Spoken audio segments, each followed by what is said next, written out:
Narito ang ulo ng mga balita sa mga oras na ito. International Monetary Fund pinuri ang mga hakbang ng Pilipinas para isulong ang pag-invest sa solar power at iba pang renewable energy. Land Transportation Franchising and Regulatory Board pinag-aaralan na gawing online ang pamamahagi ng fuel subsidy para sa mga tsuper ng pampasaherong sasakyan. Tulong pinansyal ng Social Security System para sa mga nawala ng trabaho, nais palawakin ni Senador Jinggoy Estrada.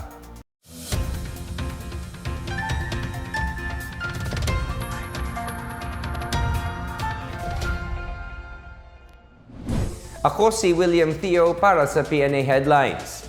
Pinuri ng International Monetary Fund or IMF ang inisyatibo ng Pilipinas na gawing mas madali ang pag-invest sa renewable energy sector ng bansa.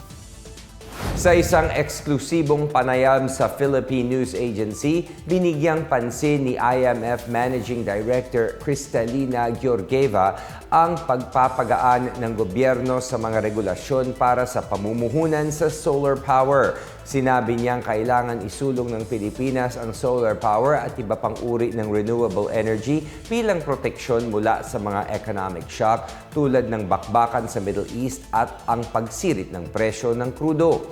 Mungkahi pa niya, bawasan ang pag-asa sa imported na langis at pagtuunan ng pansin ang mga lokal na energy source ng bansa. Binigyan diin din ni Georgieva na kailangan bilisan at dagdagan ang pamumuhunan sa renewable energy.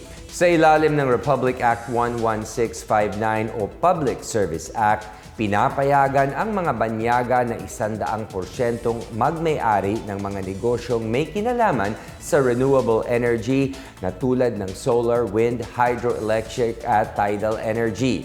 Ito'y para mahikayat ang mas maraming banyagang investor na tulungan palakasin ang renewable energy sector sa Pilipinas. Pinag-aaralan ng Land Transportation Franchising and Regulatory Board or LTFRB na gawing online ang pamamahagi ng fuel subsidy ng gobyerno para sa mga tsuper ng pampasaherong sasakyan. Batay ito sa utos ni Pangulong Ferdinand R. Marcos Jr. na pabilisin ang pamimigay ng ayuda bilang tugon sa tumataas na presyo ng produktong petrolyo.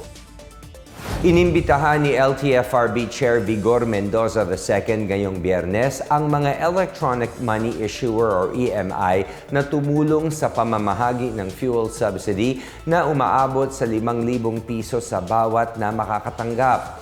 Ayon kay Mendoza, magiging mabilis, ligtas at bukas sa lahat ang proseso ng pagbibigay ng ayuda. Dahil sa EMI, hindi na rin anya kailangang pumila ng tsuper ng matagal. Isa ang Bangko Sentral ng Pilipinas sa 29 na bangkong magsisilbing bilang EMI. Ilan dito ay ang Land Bank of the Philippines at BDO Unibank, gayon din ang 44 na non-bank institution tulad ng Cebuana Lhuillier, G-Exchange at Maya Philippines. Magsisimula ang pamamahagi ng fuel subsidy sa Metro Manila sa susunod na linggo.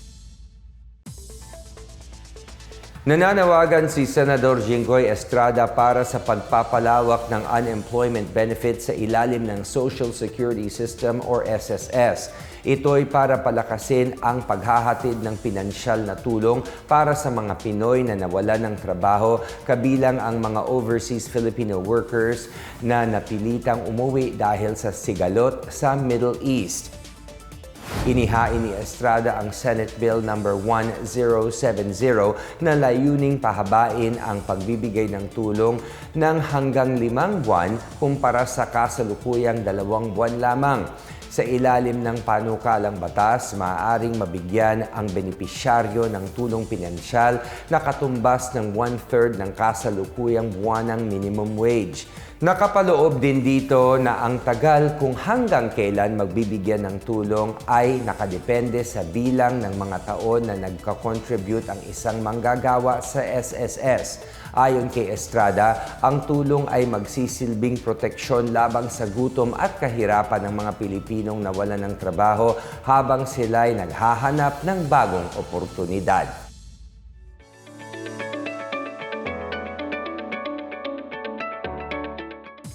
At sa ating balitang pangkalakalan, tiniyak ng mga kumpanya ng langis na stable ang supply ng mga produktong petrolyo sa bansa sa gitna ng pagsipa ng presyo ng krudo sa pandaigdigang merkado. Sa ginanap na meeting sa Malacanang nito lang Huwebes, tinalakay ng mga opisyal ng palasyo at mga oil industry executives ang tungkol sa supply stability at kung paano mapipigilan ang hindi makatuwirang pagtaas sa presyo ng langis. Ayon kay Executive Secretary Ralph Recto at Energy Secretary Sharon Garin na nanguna sa pagtitipon, naging produktibo ang dialogo ng dalawang panig. Ayon kay Recto, naghahanap na ang gobyerno ng iba pang paraan tulad ng kampanya sa pagtitipid sa enerhiya at pagbibigay ng mga tulong sa mga transport groups. Nagpaalala naman si Garin sa mga oil companies na siguruhing ang pagbabago sa presyo ng mga produktong petrolyo ay nakabase sa aktwal na lagay ng merkado. Samantala, inaasahang mapapalakas ng itatayong retirement community ang ekonomiya ng Negros Oriental. Ito ay matapos lagdaan ng Korea Gulf Leaders Association, SBK Construction at ng Perpetual Help Community Capital Incorporated ang isang Memorandum of Agreement nito lang Huwebes. Sa ilalim ng kasunduan, itatayo sa Dumaguete City at sa mga bayan ng Valencia, Dauin at San Jose ang mga retirement facility para sa mahigit 1,000 Korean nationals. Magiging bukas din ang mga pasilidad sa mga turista at mga panandaliang nakatira sa lugar dahil sa trabaho kung maisipan nilang dito na tumira. Bahagi naman ng long-term plan ng proyekto ang pagtatayo ng isang nursing home at ospital. At yan ang pinakabago at pinakamainit na balita sa mga oras na ito, hatid sa inyo ng PNA Headlines. Para sa iba pang mga balita at impormasyon, bisitahin lamang ang aming website pna.gov.ph o ang aming Facebook at X account na Philippine News Agency. Mapapanood din ang PNA Headlines sa pamamagitan ng link sa website ng News and Information Bureau sa ilalim ng PNA News at sa YouTube account ng Philippine News Agency. Ako si William Theo at ito ang PNA Headlines, naghahatid ng mga balitang nagbubuklod sa bagong Pilipinas.